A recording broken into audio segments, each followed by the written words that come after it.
This mission takes us here in London, and then Paris, Norway, New Zealand, and at the end of the film we go to Abu Dhabi. On a real action movie like this, you can never replicate the exterior lighting and the depth of field you get shooting in real locations, real cities, rather than backdrops and green screen visual effects backdrops.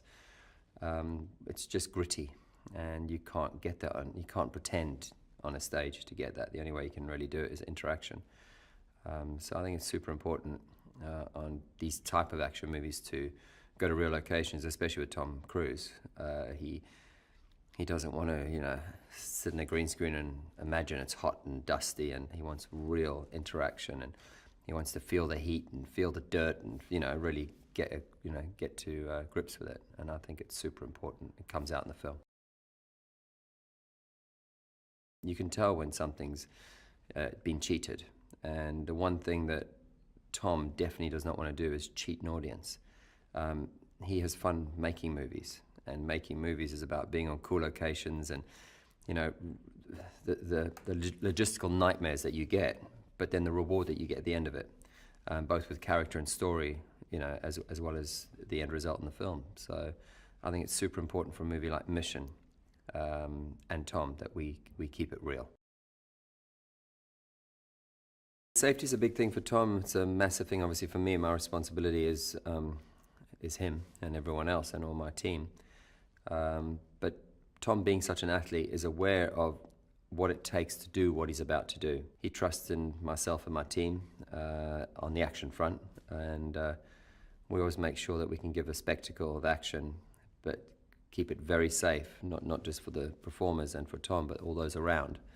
And that's just through experience and doing it a lot. So I think Tom and I work really well together on that. There's a process, a very disciplined process from my side and from Tom's side. He wants to, he trusts in what we do, and he applies it, and he does it in a very professional manner. Tom's been doing a lot of wind tunnel training, which is exhausting. He does his normal fitness regime, which keeps him on track. We've been doing our normal drift training in cars, a lot of motorbike training, drift training on bikes too, helicopter flying. He became a really good and very proficient pilot on this movie, helicopter pilot. He was always a fixed-wing pilot before that. But he now has his rotor license, commercial rotor license, and flew everything in the sequences himself, and incredible sequences, and some really hairy flying in some of the most treacherous regions of New Zealand, and alpine mountain flying is some of the most dangerous flying you can do. The motorcycle chase in Paris was nerve-wracking. Nerve-wracking for many reasons, the main one being that Tom was riding a motorbike on the streets without a helmet. And there's only so much protection and help you can give, and then it's really down to him. Tom's very safety conscious, obviously, and he's not stupid. He doesn't want to hurt himself. It took a lot of planning for me with cars and all the people around him, whether on a car, on a motorbike, walking. He was surrounded by stunt people in every sequence. The Arc de Triomphe morning, again, nerve-wracking because Tom was on a motorbike without a helmet, riding on sort of, slippery surface at times. And to be able to close the Arc de Triomphe, it was incredible. I'll never forget watching the sunrise of the Arc de Triomphe and thinking that all those cars in there were stunt guys in it. So yeah, we had 3 lanes or 4 lanes of traffic, stunt guys all doing this these different spacing all going around. I'd have to cue them in different times so that we could pick certain paths where Tom would come weaving through on the bike. But we had an hour for the Arc de Triomphe, so it wasn't a case of, okay, we'll stop here, we'll cut here, we'll take a break. I basically had everyone in the car get hydrated, go to the toilet, because for the next hour you're driving in a circle around the Arc de Triomphe. There's no breaks.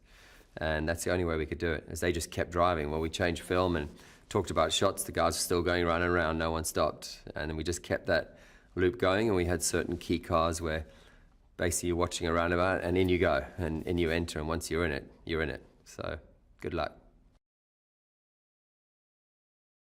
The fights in Mission are always interesting because we've got these different characters, so we can create different styles. So we can create the Ilsa style and keep going on the Ethan style and make it 2.0. And then again, the different characters. Henry Cavill's brand new, developing a style for him and working with him to see his strengths and weaknesses, which was great fun. As I said, he's an amazingly talented athlete and actor. So that was always great fun when you see someone's talent, and you can really sort of go in there, especially when they want to work really hard. Then you can really get the best out of them. And then with Sean Harris, our Lane character, again, it was finding a style that really suited him and then seeing him enjoy that style and then put his character into it. And then the whole style changed. And Simon Pegg with Benji, I mean, he's just so much fun to work with, period. So doing anything with him is just a laugh and good fun. And he works really hard too.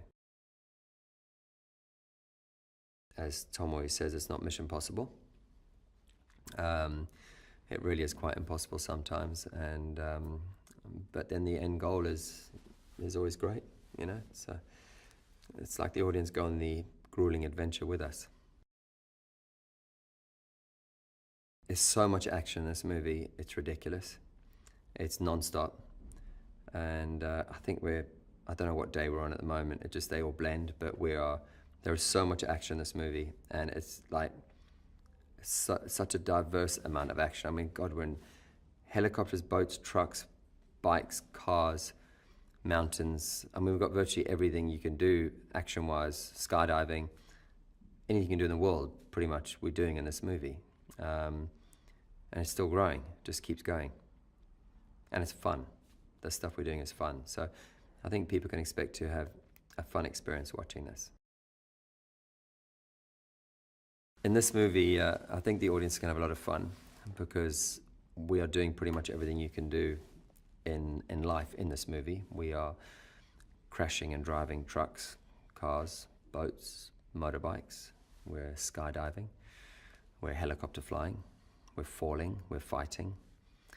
I'm losing track. We've got so much action in this movie. I don't know if there's any room to fit any more in, but we're doing just about everything every action movie you've seen action in, we're basically doing all of it in this movie. So it's very intense. On this mission, it started off with 5 big pieces of action that were going to be amazing, and that turned into 10 big pieces of action and 5 smaller pieces of action, and it just keeps growing. So I think we're topping all other missions with this one purely based on we have so much stuff in it. There's not one big sequence that we're going to remember. There's so many big sequences in this movie. It's just a massive action movie, just massive. So, and it's real. So I think it being so real and so big and such sort of, high adrenaline rush of action, I think it tops all the other missions based on that alone.